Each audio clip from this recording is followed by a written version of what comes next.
em Mimoso, sua terra natal. Ele nasceu exatamente aqui, em 1948, para a inauguração da escola que leva o nome da sua mãe e cuja construção ele tinha financiado. Uma viagem às origens e cheia de lembranças.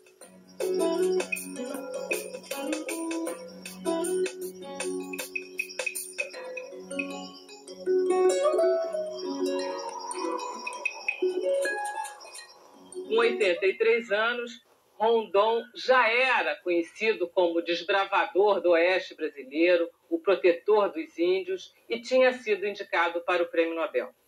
Rondon foi essencialmente um militar, um patriota, um positivista. Era um homem sério, íntegro, minucioso e determinado.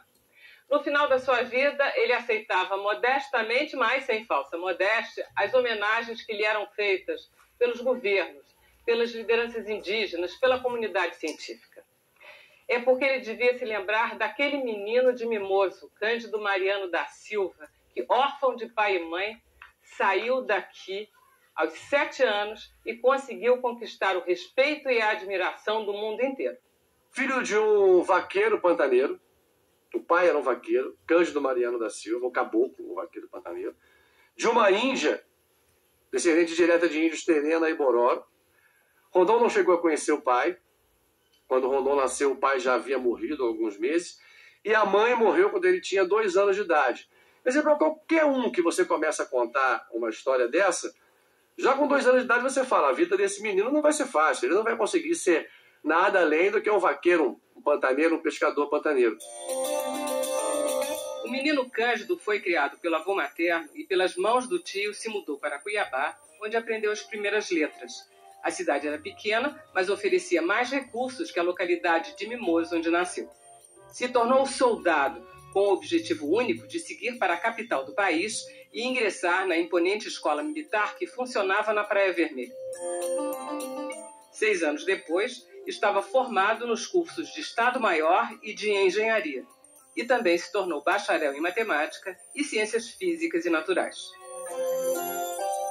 Ele é um homem que tem origens rurais, origens numa cidade muito pequena de Mato Grosso, e que encontra e dialoga com esse mundo e vem para o Rio de Janeiro, faz aqui toda a sua formação e toma no Rio de Janeiro contato com teorias, com ideias, com uma formação acadêmica, uma formação e um preparo como oficial e como militar, e como engenheiro militar também, que vai dar a ele, acho que, todo um instrumental de formação, mas também de um homem de prática, né, de atuação prática, para lidar com problemas que eram muito grandes no século XIX, né, e particularmente da atuação do Rondon nas questões das comunicações, da interiorização das comunicações, que vai ser a grande obra dele como homem público, acho que a grande marca dele, a grande contribuição. Em fins de 1889, Rondon foi designado para auxiliar o Major Gomes Carneiro na instalação de linhas telegráficas rumo ao interior do país.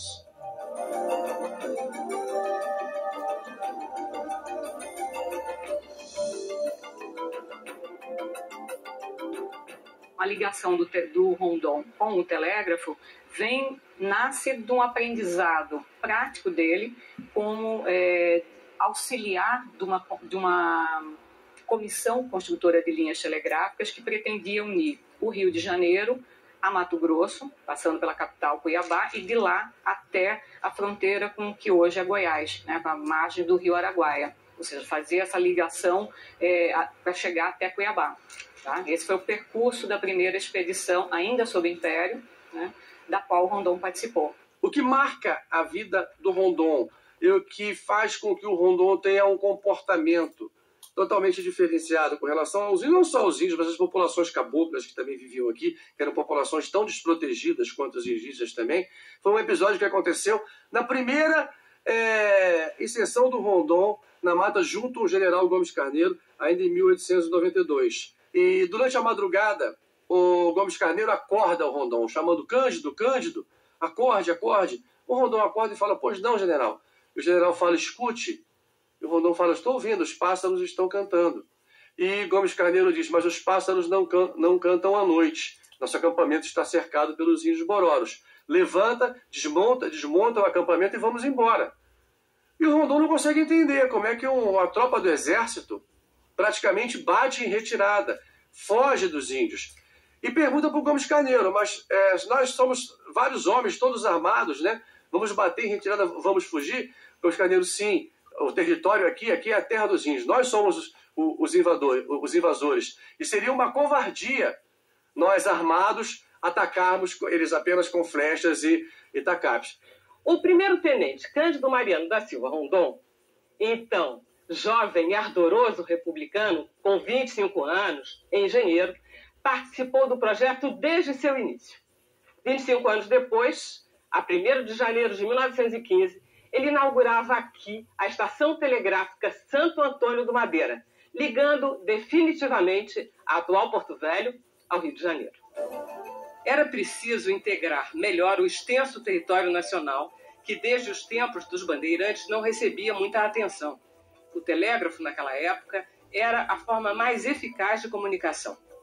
A ligação através do telégrafo se reduzia ao Rio de Janeiro, algumas das capitais do Nordeste e parte também do sul, do sul do Brasil, né? Principalmente no caso do sul do Brasil, em função da fragilidade que se percebeu durante a Guerra do Paraguai, da ausência de mecanismos rápidos de comunicação. A segunda expedição, da qual ele já é o titular, né, o responsável, a pessoa que vai comandar a expedição, ela é formada em 1900. De 1900 até 1906, e a construção da linha telegráfica de Cuiabá até a fronteira com a Bolívia e com o Paraguai, né, atravessando todo o Pantanal de Mato Grosso, todas as cidades que hoje formam, grande parte das cidades que hoje formam Mato Grosso do Sul, né? Três Lagoas, Ponta Porã, Aquidauana, a própria Campo Grande, né? E várias outras estações menores. A distância dessas regiões não podia ser medida apenas em quilômetros. As dificuldades de acesso e de circulação das informações eram imensas. A ligação entre Mato Grosso, entre Cuiabá, mas e outras cidades de Mato Grosso com a capital federal, ou mesmo ainda com a corte, se fazia de navios, né? E uma comunicação por navios que fazia uma volta não só por dentro de todo o estado, por dentro do Brasil, mas também indo até a Argentina para depois poder chegar ao Rio de Janeiro. Havia, no final do século, já com a República, um sentimento de que o Brasil era um país imenso e não sabia-se de nada. Levava 30 dias para você chegar em Porto Velho via o Rio Amazonas e o Rio Madeira. Então era um troço difícil. Qualquer notícia levava 30, 60 dias para chegar nos cafundós do Amazonas.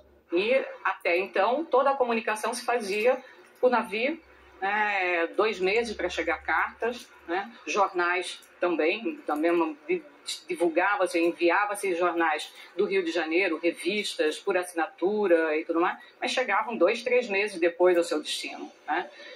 As próprias notícias, por exemplo, sobre a proclamação da República chegaram em Cuiabá 1 mês e meio depois. A tarefa da expedição era das mais árduas.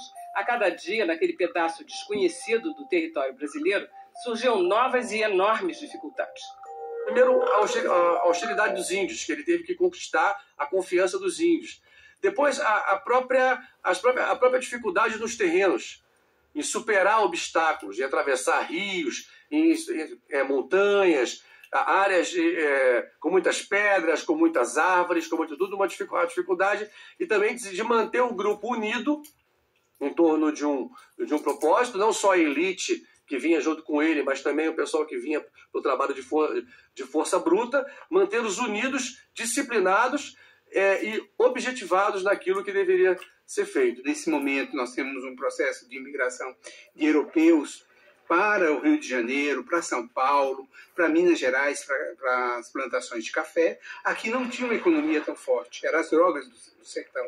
Então, era borracha também. E o Rondon, então, ele diz, vamos utilizar essa mão de obra existente, esses índios, vamos educá-los para o trabalho, para outro modo de vida. Então, acho que isso, em termos da sociedade ocidental brasileira, é importante, ele vai fazer, e Eu acho que aquele grupo que estava fazendo a República é um grupo que estava criando uma nova identidade no Brasil. O Rondon, em vários momentos do livro, em vários momentos da vida dele, ele deixa bem claro que ele não conseguiria realizar o trabalho que ele realizou se não fosse a participação, o apoio e o trabalho dos índios. Os índios conheciam a região, sabiam os melhores caminhos, então ele contou com a ajuda, com a informação, com o conhecimento, com a sabedoria e com o trabalho braçal, sim, por que não dizer, de várias nações indígenas espalhadas ao longo dos quase 2.000 quilômetros de território de Mato Grosso, por onde ele atravessou na construção da linha telegráfica. Mas nem só de indígenas ou de militares era formada a mão de obra das comissões comandadas por Cândido Rondon. Não há estatísticas sobre o número de trabalhadores civis que foram incorporados contra a própria vontade, de forma compulsória, à construção dessas linhas. Não há estatísticas, não se sabe também sobre o número de indígenas que foram voluntariamente ou não incorporados à construção da linha telegráfica. Sabe-se, tem poucos registros sobre isso, sobre grupos de populações urbanas, inclusive, envolvidas ou não em alguns motins, revoltas ou pegas mesmo em casas de correção e de detenção e que foram levadas, deportadas para essas regiões e que foram incorporadas à Constituição como se fossem militares. Enfim, trabalho organizado em feitio militar, em grande escala, o que incorporava centenas de soldados, mas incorporou também centenas ou talvez milhares de trabalhadores civis que não pediram para entrar na Comissão Rondon e nem eram assalariados. As expedições se seguiam uma após a outra. Havia sempre uma nova região a ser explorada e integrada. Era preciso ligar Cuiabá à bacia do Rio Amazonas.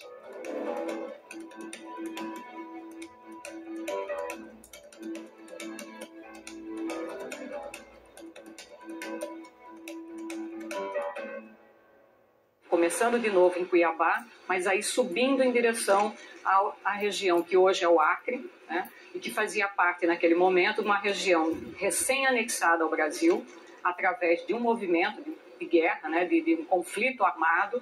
Então a anexação do Acre, então de novo o telégrafo cumpre essa função também, de estabelecer a ligação dessa porção recém-incorporada ao Brasil com o governo central, com a região central, com a capital federal e com o restante desse território brasileiro. Até então, isso aqui era apontado em todos os documentos históricos como região desconhecida.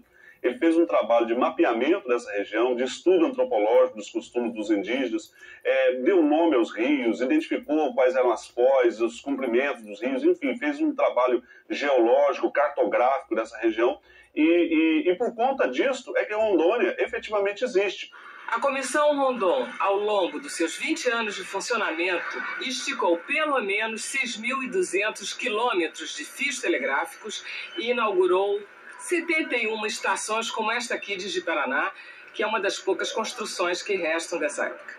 Veio não só abrindo um picadão e lançando essa linha telegráfica, como também estudando a botânica, a geologia. As pessoas, tinha um respeito muito grande pelas pessoas que ele encontrava, que ele sabia que moravam aqui, não só os índios, mas também as populações tradicionais aqui dessa região, e veio abrindo um local de uma forma única. Ninguém entrava aqui no meio, no coração de onde hoje é Rondônia, não só pela mata, pelas condições climáticas e etc., mas também pelos índios que aqui habitavam, que eram considerados um obstáculo, não tinha nem seringueiro ali. Os seringueiros estavam próximos aos rios que hoje contornam o estado, mas ali no meio ele foi o primeiro realmente a passar e de uma forma maravilhosa. Gostava de registrar tudo, fazia relatórios com minúcias, inclusive da sonoridade dos batuques dos índios que ele encontrava pelo caminho. Se ele soubesse talvez fazer partitura, ele teria esse cuidado de fazer as partituras nos relatórios dele. Tamanho era a abnegação dele pelo meio em que ele estava. A grande marca, talvez, da comissão, ou das comissões que ele comandou e que acabam sendo chamadas no singular como Comissão Rondon, mas foram várias, tem esse caráter de ser uma penetração, que ele pretendia, ordenada dos territórios por onde passava. Uma região com ocupação humana, sem dúvida, ocupação produtiva também, mas que era considerada, por quem olhava da região central do Brasil, né, naquele momento, como objeto dessas intervenções e de necessidade para estabelecer uma comunicação mais rápida e, principalmente, para administrar esse território ainda tão distante do governo central. Rondon detinha a informação. Rondon sabia, conhecia os caminhos, Rondon sabia onde estavam as terras agricultáveis, onde estava o minério, onde estava o ouro, as pedras preciosas, onde estava a água. E ele não guardou essa informação para ele. Ele disponibilizou essa informação ao país. Ele possibilitou com que o país pudesse se programar, se organizar para ocupar um território brasileiro que ainda não estava ocupado e que era totalmente desconhecido. O trabalho do Rondon revelou o Brasil aos brasileiros. Depois do intervalo, a aventura de Rondon com o presidente americano em plena selva e o desafio de desbravar todas as fronteiras do país.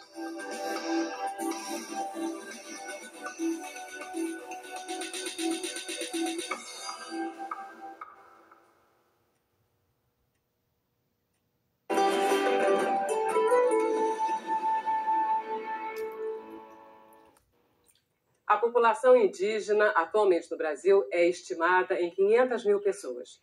São 220 povos, são 180 línguas. O Rondon achava que os índios poderiam evoluir até uma civilização ocidental, mas ele aprendeu com os índios a sabedoria e o respeito à natureza. E foram os índios também que o ensinaram a conhecer uma enorme região do Brasil que era tida como zona desconhecida, como Rondônia e o Rio da Dúvida, que é onde nós estamos. A expedição de reconhecimento do Rio da Dúvida é mais um capítulo épico na história de Cândido Mariano Rondon. O destino do rio, que tem sua nascente no Mato Grosso, era um mistério. Havia quem dissesse que seguia em direção ao sul, rumo à Bacia do Prata. Mas não estava descartada a possibilidade de que pudesse desaguar na Bacia Amazônica. Para tal expedição, Rondon teve a companhia do ex-presidente dos Estados Unidos, Theodore Roosevelt. Quando Roosevelt perdeu a eleição de 1910 ou algo assim e ficou meio entediado, já tinha ido para a África matar leão e elefante, sei lá, ele era meio metidão a um machismo especial americano da época, ele resolveu fazer uma outra viagem para ver se o nome dele reaparecia na mídia. E aí, por várias sortes, ele terminou descobrindo que queria fazer uma viagem na América do Sul. Primeiro era a Argentina, aí depois teve um negócio do Brasil. Alguém falou, olha, tem o Brasil, tem o Rondon. O objetivo do Roosevelt era recolher material para o Museu Americano de História Natural, eles geralmente fazem isso, o material está lá, está bem guardado, tem uma parte do material exposto.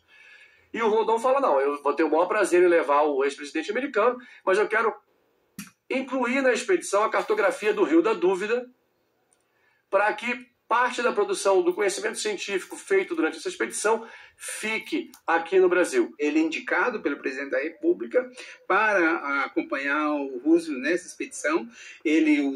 A fala dele, que a gente, pelos registros que tem, é que ele condiciona que essa expedição deve ser científica.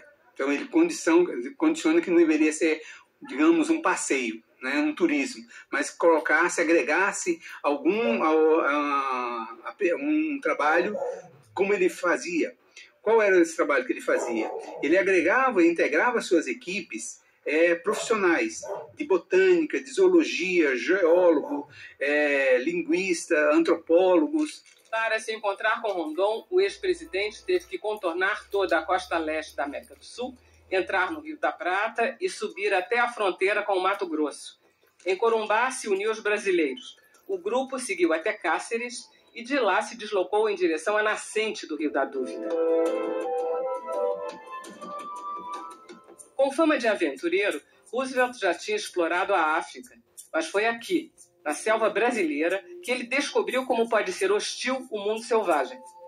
O rio, que em seu começo se mostrava tranquilo, foi ficando cada vez mais caudaloso e acidentado. Quando uma queda d'água surgia, a equipe era obrigada a abrir picadas na mata e arrastar as canoas até um ponto em que o curso voltasse a ser navegável. Se uma canoa afundava, o jeito era derrubar uma árvore e construir outra. Acampavam nas margens em busca de exemplares da flora e da fauna da região. Os registros fotográficos são de deixar qualquer ecologista de hoje em dia com os cabelos em pé. Mas a natureza deu troco através dos insetos da região, mais especificamente falando, com os mosquitos que atacavam os viajantes sem dó. Rondon, que já estava habituado a aventuras como aquela, não sofreu tanto, mas o mesmo não se pode dizer de Theodore Roosevelt. Teve malária e ficou à beira da morte. Chegou a pedir que o grupo o abandonasse, mas Rondon nem cogitou a ideia. Chegaram ao Rio Madeira, afluente do Amazonas, 59 dias e quase 700 quilômetros depois. A dura jornada fez com que Rondon rebatizasse o Rio da Dúvida. Daquele dia em diante, passaria a se chamar Rio Roosevelt. E ao final o Roosevelt chegou em Manaus muito cansado e etc., mas com a glória de ter feito essa viagem, que é uma viagem para a época muito extraordinária. Foi feito em 1914, né? Retiraram eles de maca, no final ele não conseguia andar mais. E ele, inclusive, consta da autobiografia que ele escreveu, quando ele se retirou dessa região, ele disse que tinha certeza que a vida dele seria encurtada. Ele foi o mais jovem presidente dos Estados Unidos e morreu com 40 e poucos anos em função dessa viagem, dessa loucura. Roosevelt, então, dedica os últimos 4 anos da vida dele, os últimos 5 anos, Roosevelt morreu em 1918, a divulgar a vida e a obra do Marechal Rondon. É Roosevelt que apresenta para o mundo o trabalho que o Rondon estava desenvolvendo aqui. Tanto que em 1919, o Rondon ganha o prêmio Livingston. A medalha tem 104, 105 anos, apenas 32 pessoas receberam essa medalha, e até o momento Rondon é o único brasileiro que recebeu essa comenda dada pela Sociedade Geográfica Americana.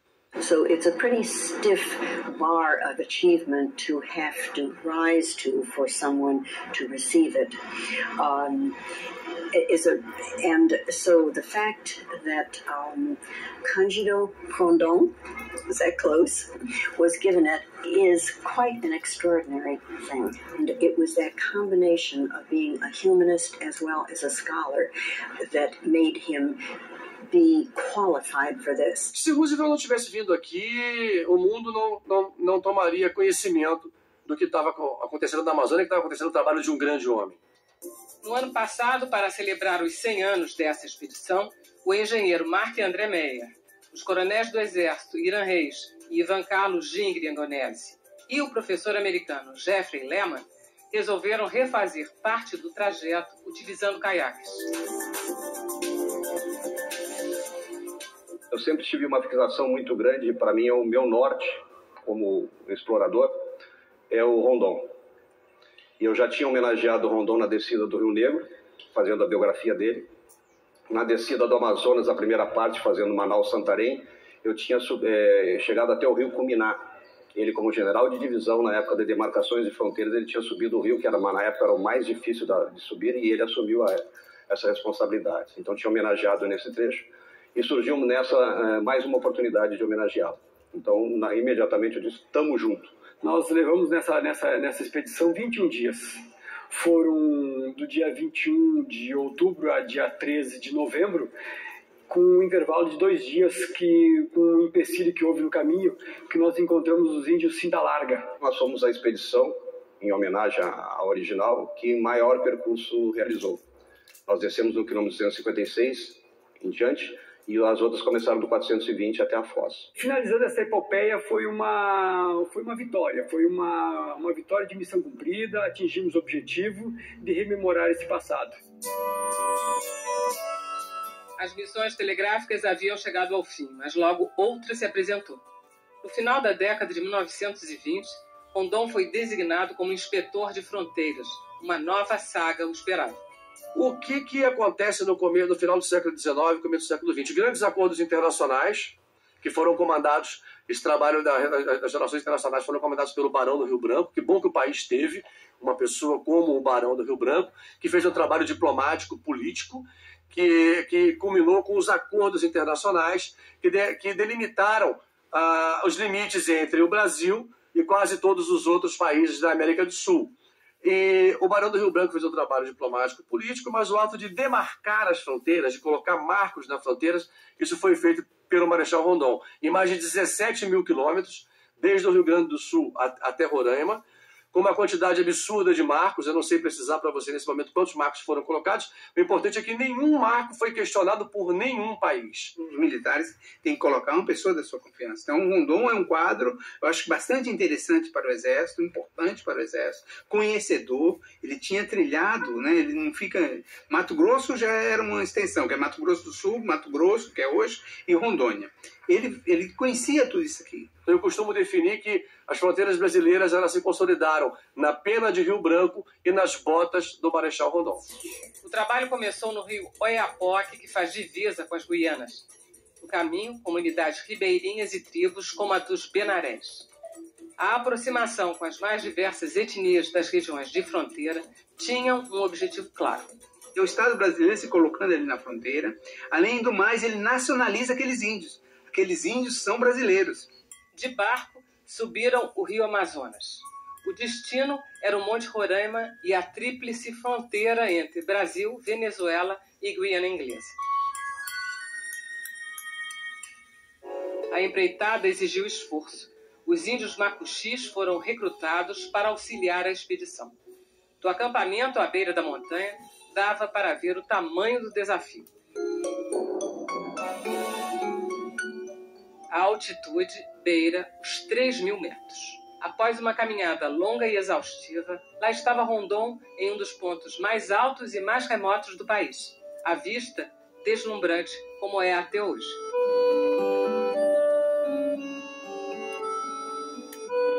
Para celebrar o feito, foram hasteadas as bandeiras dos 3 países que se encontram naquele local.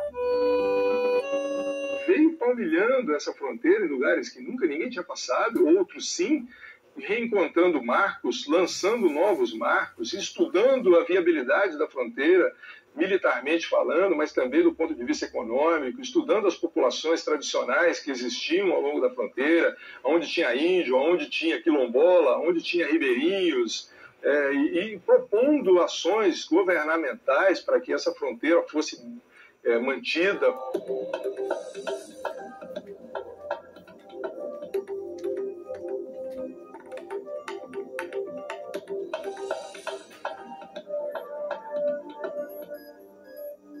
Aqui é o Forte Príncipe da Beira, fronteira com a Bolívia. Ele foi construído em 1776 pelos portugueses para defender a sua colônia, o Brasil, do ataque dos inimigos, os espanhóis, que ficavam do lado de lá do rio Guaporé. Rondon esteve aqui em 1919, quando ele estava levantando dados cartográficos para a elaboração do mapa dessa região, e uma última vez, em 1930, quando ele foi encarregado pelo presidente Washington Luiz de proceder a uma minuciosa inspeção das fronteiras em vista de sua segurança e de seu povoamento. O Forte Príncipe da Beira e o forte que o antecedeu, o Forte Nossa Senhora da Conceição, eles têm um papel fantástico na definição da fronteira ali. Nós poderíamos falar espanhol aqui, onde hoje nós falamos português, porque isso aqui era Espanha, quando os portugueses chegaram ali em 1750, mais ou menos. Em 1753, o primeiro governador-geral da capitania de Mato Grosso, ele expulsou os espanhóis que estavam na margem de cá do rio Guaporé e colocou ali uma guarda que no futuro virou um forte, foi destruído por uma enchente e hoje é o Forte Príncipe da Beira. Com a proclamação da República, ele foi lacrado, fechado, abandonado, e foi reencontrado por Rondon uns 20 anos depois, e ele, de fato, não só encontrou, como ele estudou aquela região, limpou o entorno do forte e já preparou o forte para a sua ocupação permanente nesta segunda fase, que foi feita logo em seguida, em 1932, com o primeiro contingente do Exército. É o maior forte português construído fora de Portugal. Ele é bem maior que os demais fortes aqui brasileiros, ele é fantástico. Ele tem 970 metros de perímetro. Quando o Rondon encontrou, a parte interna dele estava bem deteriorada, e hoje nós estamos em conversas bem avançadas para começar um trabalho grande ali de restauração, que a gente espera ver acontecer nas próximas décadas, e é uma pena que esse forte ainda não seja um patrimônio da humanidade.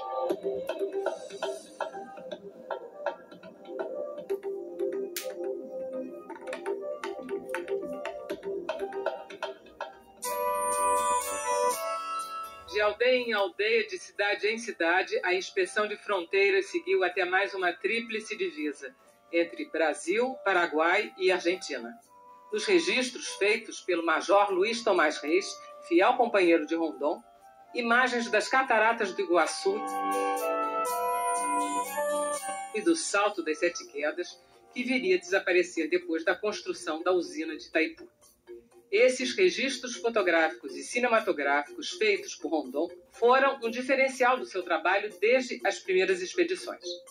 As imagens divulgadas pela Comissão Rondon sobre um Brasil ainda desconhecido dos grandes centros, um Brasil sobre o qual podia se ouvir falar, mas a visão desse Brasil nas telas do cinema ou através de álbuns fotográficos, até de postais, né, da circulação intensa dessas imagens através das páginas de revistas e dos grandes jornais, sem dúvida isso criou muito impacto. Estou falando de 1906, 1907, 1910, até a década de 20 toda, esses filmes ainda fizeram muito sucesso. Imagens de índios, imagens de danças, de rituais indígenas, imagens de grandes saltos e cachoeiras, de rios caudalosos, enfim, da floresta amazônica, né, da vegetação, enfim, do que fosse julgado atraente para esse público. Pode-se dizer que Rondon foi um pioneiro também na utilização de uma assessoria de imprensa para divulgar os resultados de suas expedições.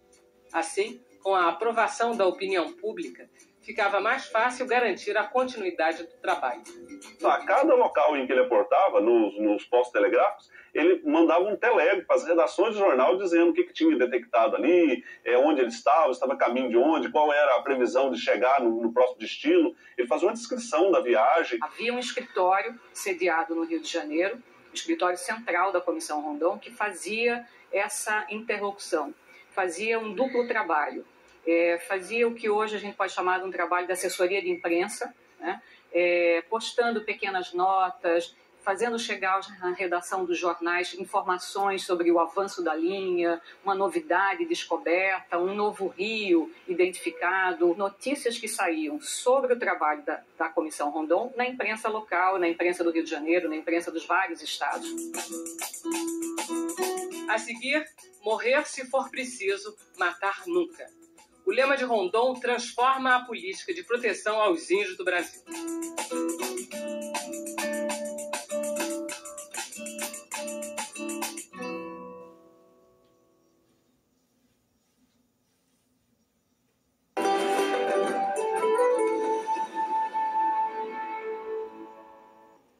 Apesar de estarem aqui muito antes dos colonizadores portugueses aportarem nossa costa, os índios sempre foram, e até hoje ainda são, ilustres desconhecidos para a maioria da população brasileira.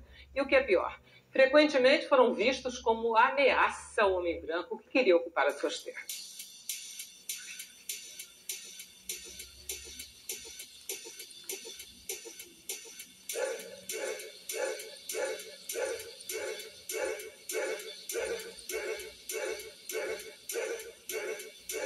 Não foram poucas as etnias dizimadas pela cobiça ou pela própria ignorância.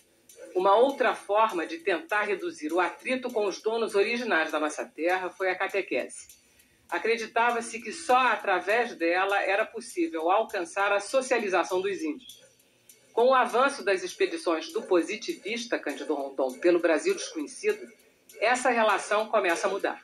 O discurso dele, uma ação dele, não era de um confronto explícito de guerra, de luta, né? Mas era convencer esses índios a se integrarem à sociedade brasileira de forma pacífica. Como se integrar?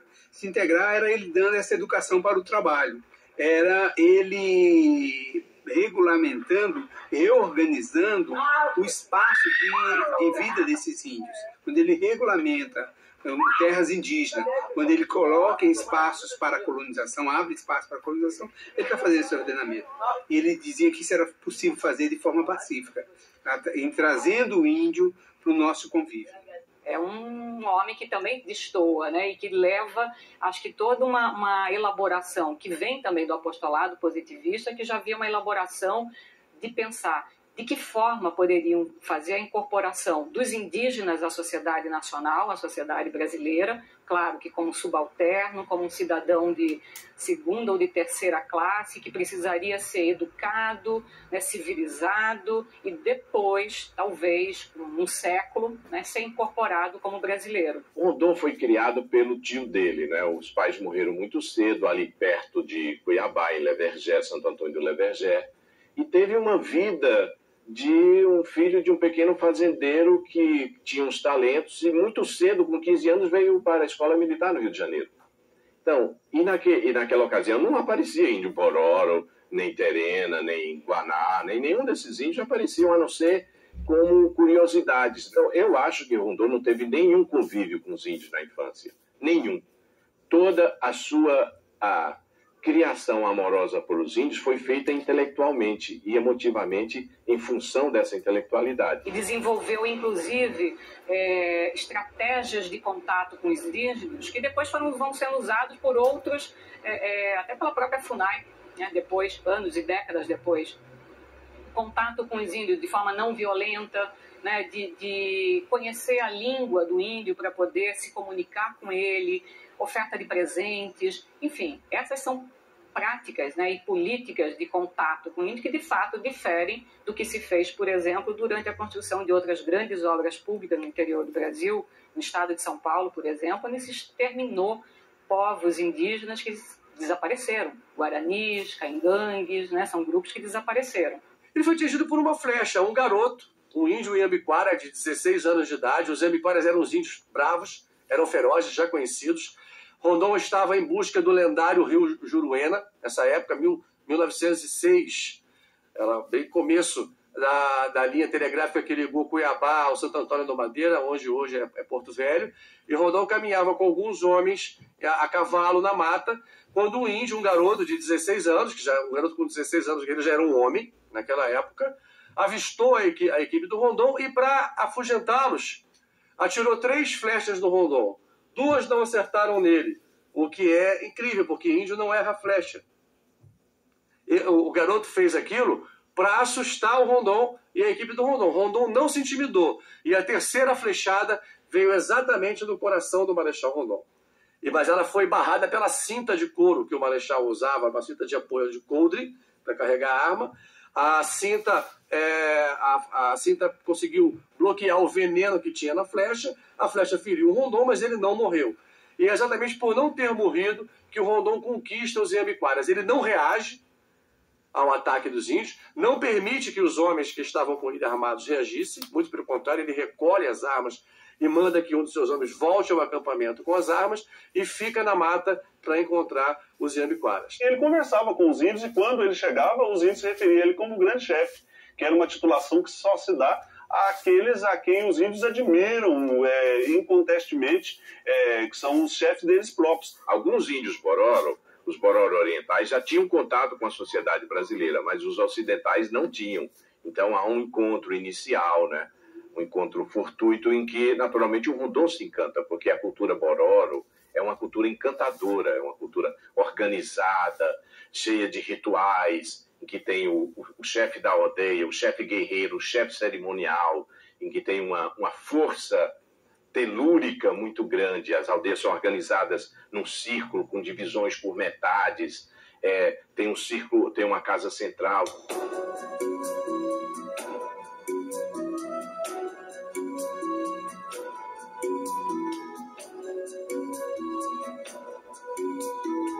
Então, eu acho que os Bororo encantaram o Rondon.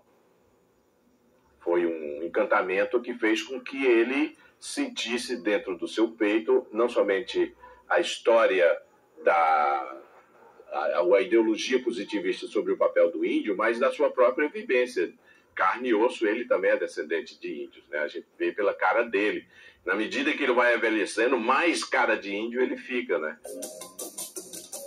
Rondon assumiu o serviço de proteção aos índios e localização de trabalhadores nacionais. Um passo importantíssimo para frear a matança dos povos nativos e para a preservação de sua cultura.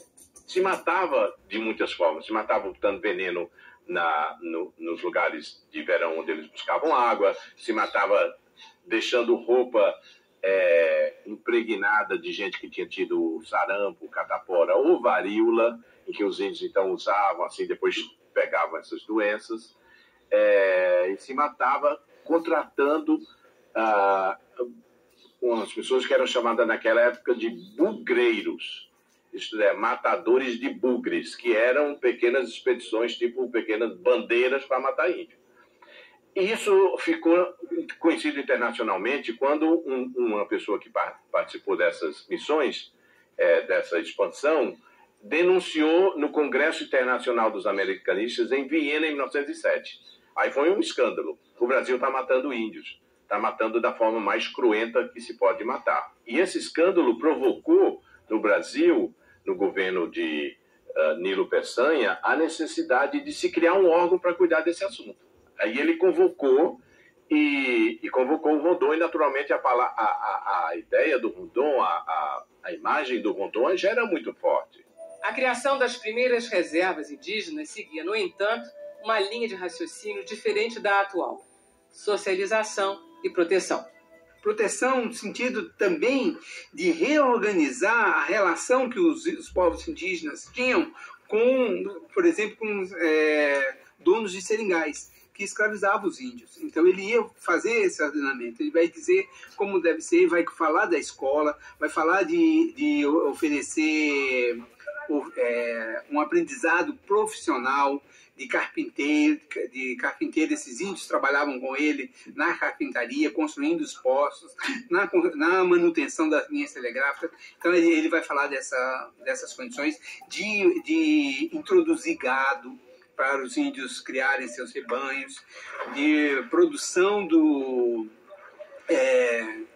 cana-de-açúcar, produção de farinha. Inclusive, ele pensava em ter um excedente para a produção externa, para vender. Então, que os índios não produzissem, não era só para o consumo próprio deles, não. Ele criou o Serviço de Proteção dos Índios e, como um bom estrategista militar, ele esparramou por todo lugar. Mas tanto a política indigenista quanto a própria vida de Rondon sofreram um forte impacto quando estourou a Revolução de 30. O Rondon era um positivista. Ele foi contra a Revolução de Getúlio, a Revolução de 30, né? Por ser positivista e não acreditar em revoluções. Não, tudo é evolução, não evolução. Então, tinha esses princípios, né?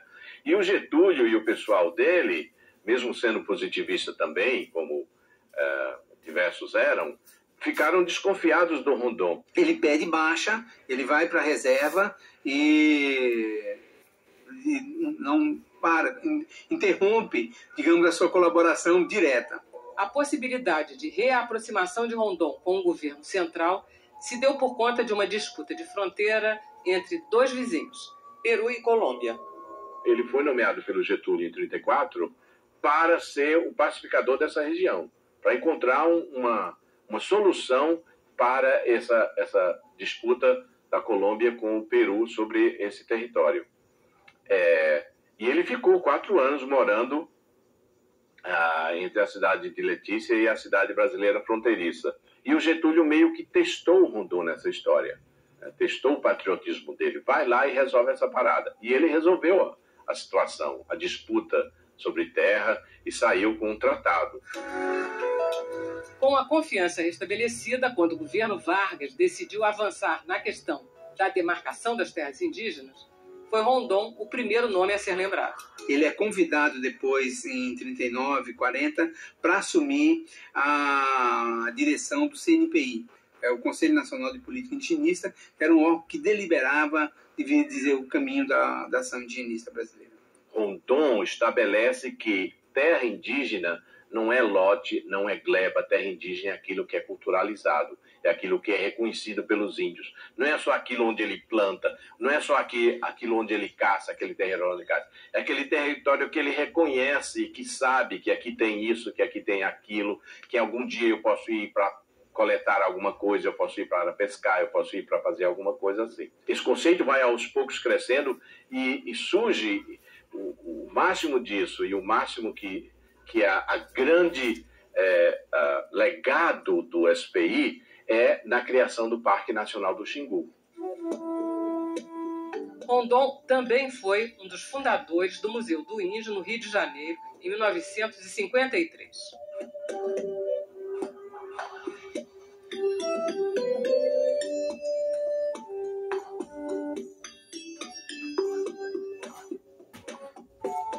O conjunto das realizações de Cândido Rondon fez com que ele fosse indicado ao Prêmio Nobel da Paz. Seu cabo eleitoral era um nome de peso. Quando Einstein esteve aqui em 1921, ele soube do Rondon e escreveu uma carta. Ele já tinha o seu prêmio Nobel pela teoria de 1905, da relatividade simples, e escreveu uma carta para o comitê do Prêmio Nobel da Paz da Suécia, sugerindo, olha, tem essa pessoa aqui, bababá, eu recomendo que ele seja agraciado com um prêmio pelo que ele está fazendo pelos índios brasileiros. Depois o Rondon foi também indicado em outros momentos, na década de 50 também foi indicado ao Prêmio Nobel da Paz, porque era um exemplo, era uma água fresca que surgia diante dos conflitos internacionais, dos preconceitos contra outros povos, e sobretudo contra os povos chamados primitivos, quer dizer, aqueles que nem Estado tinham, que era visto como alguma coisa extraordinária.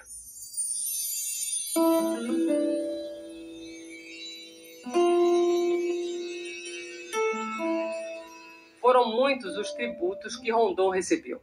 O meridiano 52 Oeste, que cruza o Brasil de norte a sul, ganhou seu nome. Rondônia também é o único estado brasileiro batizado em homenagem a uma pessoa. Rondônia é um nome que foi cunhado pelo Roquete Pinto, Edgar Roquete Pinto, médico, cientista, antropólogo, um dos fundadores do rádio brasileiro, que o acompanhou numa das expedições, era encantado pela figura de Rondon, e ele batizou um livro dele de antropologia de Rondônia, que significava, na descrição dele, terra de Rondon. Então passou a se chamar Rondônia ainda quando Rondon estava vivo. Aliás, enquanto ele estava vivo aqui, passou a se chamar Rondônia, já tinha ruas e logradouros com o nome dele, ele já era uma pessoa bastante reverenciada em vida, né? E Rondônia é o próprio Rondon, traduzidos em bichos, matas, em sua própria psicologia, jeito de ser. Se não fosse Rondon, não haveria Rondônia. A Rondon abriu as picadas que trouxe esses predestinados a descobrir essa então terra desconhecida, e em cima dessas picadas foi aberta a BR, que trouxe os migrantes. Eu acho que as cidades que se formaram ao longo da BR-364 se formaram tendo como marco zero, como ponto inicial, os postos telegráficos deixados por Rondon. Em 1955, uma sessão solene do Congresso Nacional, Rondon recebeu as insígnias de marechal. A homenagem a Rondon, pela grandiosa obra e patriotismo a que dedicou a sua vida, é presenciada por numerosa assistência. Durante a ditadura militar, seu nome foi utilizado para batizar um projeto de integração nacional com o envio de estudantes universitários para o auxílio de comunidades rurais.